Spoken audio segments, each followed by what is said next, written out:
வணக்கம் மக்களே, welcome back to our channel. இன்னைக்கு சினிமா. ஒரு பக்கத்தில் தேர்தல் பரபரப்பு இருந்தாலும் நம்ம தளபதியோட அந்த விசில் சத்தங்கிறது அதிகமாக ஒலிக்குதுன்னு தான் சொல்லணும்.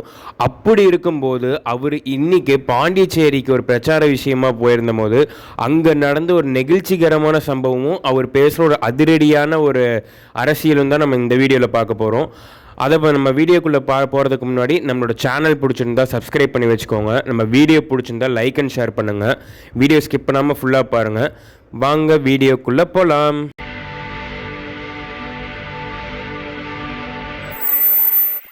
முதல்ல நம்ம இன்னைக்கு காலையில் நடந்த அந்த வைரல் சம்பவத்தை பற்றி பார்ப்போம். பாண்டிச்சேரியில் நம்ம தளபதி விஜய் பிரச்சாரத்துக்கு போயிருந்தப்போ அவர் பாண்டிச்சேரியில் இருக்க கொக்கு பார்க் அப்படிங்கிற ஏரியாவில் பிரச்சாரம் போயிட்டு இருந்திருக்காரு. அப்போது வழக்கம் போல் லட்சக்கணக்கான மக்கள்கள் கூடிட்டாங்கன்னு தான் சொல்லணும். அப்போது கூடியிருந்தப்போ அவர் ரோட் ஷோவில் தனது வாகனத்தில் வந்து கொண்டு இருக்கும்போது அந்த கூட்ட நெரிசலில் ஒரு வயசான பெரியவர் நம்ம விஜய் சாருக்கு கை கொடுக்க ட்ரை பண்ணியிருக்காரு. அப்போ ஒரு கை கொடுக்க ஆசையாக கார் பக்கத்தில் வந்தப்போ அந்த கூட்டத்தை கட்டுப்படுத்தணும்னு நினச்சி பார்த்து நம்ம செக்யூரிட்டி ஆஃபீஸர் என்ன பண்ணிட்டாருன்னா அந்த முதியவரை கொஞ்சம் தள்ளிட்டாரு. அவர் கொஞ்சம் பலமாக தள்ளினால அந்த முதியவர் போய் சைடில் விழுந்துட்டாருன்னு தான் சொல்லணும். இதை கவனித்த நம்ம தளபதி விஜய் அடுத்த நிமிஷமே அவரோட அந்த செக்யூரிட்டி ஆஃபீஸரை கடுமையாக திட்டிட்டாருன்னு தான் சொல்லணும். ஏன் இப்படி தள்ளுறீங்க அப்படிங்கிற மாதிரி அவர் ரொம்ப ஒரு கடுமையாக திட்டியிருக்கிறாருங்கிற மாதிரி தான் சொல்லப்படுகிறது. நம்ம வீடியோ பார்த்தாலும் நல்லா தெரியுது. ஸோ அவர் இப்படி திட்டினதை பார்த்தப்போ ஒரு நிமிஷம் எல்லாருமே அந்த அவர் கூட பயணிச்சு அந்த வண்டியில் பயணிச்சவங்க எல்லாருமே ஒரு நிமிஷம் பயந்துட்டாங்கன்னு தான் சொல்லணும். அதுக்கப்புறம் பார்த்தீங்கன்னா தாண்டி ஒரு பக்கம் அவருக்கு என்னதான் இந்த செக்யூரிட்டி அலர்ட் அப்படிங்கிற அந்த ஒரு விஷயம் இருந்தாலும் அதையும் தாண்டி இவர் தனது ஒரு தொண்டர் மீது அவ்வளோ அக்கறையாக இருக்காரு. இது ஒரு தலைமை மாண்பு அப்படிங்கிற மாதிரி சொல்கிறாங்க சிலர். இதுதான் நம்ம ரியல் ஹீரோயிசம் அப்படிங்கிற மாதிரியும் தனது தளபதி எங்களோட ரியல் ஹீரோயிசம் காட்டுறாரு அப்படிங்கிற மாதிரியான ஒரு விஷயங்களும் டிவிக்கு தொண்டர்களும் நம்ம தளபதி ரசிகர்களும் சொல்லிட்டு வராங்க. இதை பற்றி நீங்கள் என்ன நினைக்கிறீங்கிறதும் தாராளமாக நம்ம கமெண்ட் செக்ஷனில் சொல்லிட்டு போங்க. அடுத்ததாக பார்த்தீங்கன்னா நம்மளோட அந்த பாண்டிச்சேரியில் இருந்த அந்த கூட்டத்தில் நம்ம விஜய் சார் பேசிய ஒரு அதிரடி பேச்சு அந்த ஒரு மாஸ் பேச்சுங்கிறனால அது ஒரு குட்டி கதைன்னு நினைக்காதீங்க. அது எப்பயும் போல் இருக்கிற ஒரு குட்டி கதை கிடையாது. ஆனால் இந்த அரசியலில் இந்த பறக்கிற அரசியலில் ஒரு பயங்கரமான ஒரு தைரியமான ஒரு பேச்சுன்னு தான் சொல்லணும். ஏன்னா ஒரு என்டிஏ கூட்டணியை ஒரு டயர்டான ஒரு அலையன்ஸு, ஒரு கலைப்படைந்த கூட்டணி அப்படிங்கிற மாதிரி ஒரு விமர்சிச்சிட்டாரு. அதே மாதிரி டிஎம்கே காங்கிரஸ் கூட்டணியை ஒரு கன்ஃபியூஸ்டான அலையன்ஸு, ஒரு குழப்பமான கூட்டணின்னு சொல்லிட்டாரு.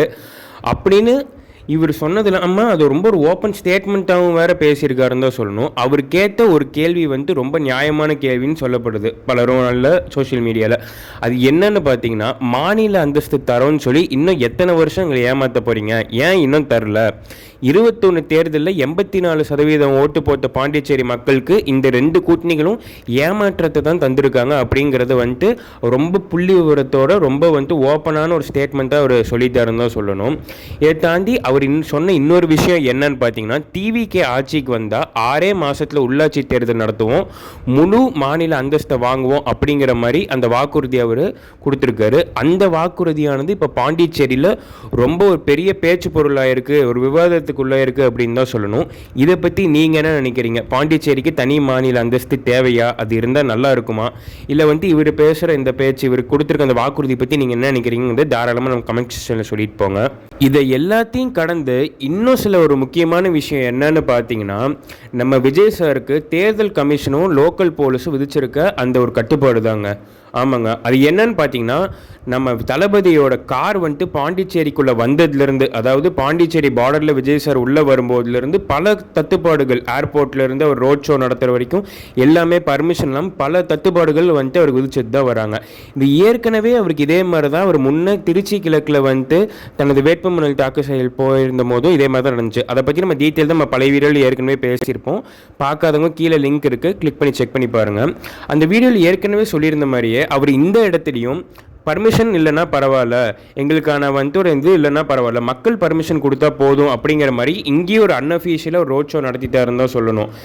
அதையும் தாண்டி பார்த்தீங்கன்னா இன்றைக்கி அவர் தனது 2வது வேட்புமனு தாக்கலான அவர் இரட்டை தொகுதியில் போட்டிடுறாரு. அதில் 2வது வேட்புமனு தாக்கல் அவர் பெரம்பலூர் தொகுதியில் போய் ஏற்கனவே தாக்கல் செஞ்சுட்டு வந்துட்டு இருந்தால் சொல்லணும். அவர் இப்படி 2 இடத்துல போட்டியிடுறதை பற்றி உங்களோட கருத்து என்ன, அது சரியா தப்பா, அதை பற்றி உங்களோட கருத்து என்னங்கிறது தாராளமாக நம்ம கமெண்ட் செக்ஷனில் சொல்லிட்டு போங்க. அதையும் தாண்டி அவருக்கு தேர்தல் ஆணையம் பல கட்டுப்பாடுகளை விதிச்சிட்டு வராங்க. அவங்களும் சரி, லோக்கல் போலீஸ் ஆகட்டும், அவருக்கான அந்த ரோட் ஷோ பர்மிஷன்களை ரொம்ப ரெஸ்ட்ரிக்ட் பண்ணி பல கட்டுப்பாடுகளை வச்சுட்டு வராங்க. அதை பற்றி உங்களோட கருத்து என்னங்கிறதும் தாராளமாக கமெண்ட் செக்ஷனில் சொல்லிட்டு போங்க. எது எப்படியோ மக்களே, ஒரு பக்கம் அவர் தனது தொண்டருக்காக, ஒரு தனது மூத்த தொண்டருக்காக பண்ண ஒரு நெகிழ்ச்சிகரமான விஷயமாகட்டும், இல்லை பாண்டிச்சேரியோட மாநில அந்தஸ்துக்காக அவர் கொடுத்த குரலாகட்டும், இல்லை தொடர்ந்து அவருக்கு லோக்கல் போலீஸும் தேர்தல் ஆணையமும் கொடுக்குற அந்த ஒரு கட்டுப்பாடாகட்டும், இது எல்லாத்தையும் தாண்டி நம்ம தளபதி விஜய் தனது தேர்தல் பிரச்சாரத்தை தொடர்ந்துட்டு இருக்காருன்னு தான் சொல்லணும்.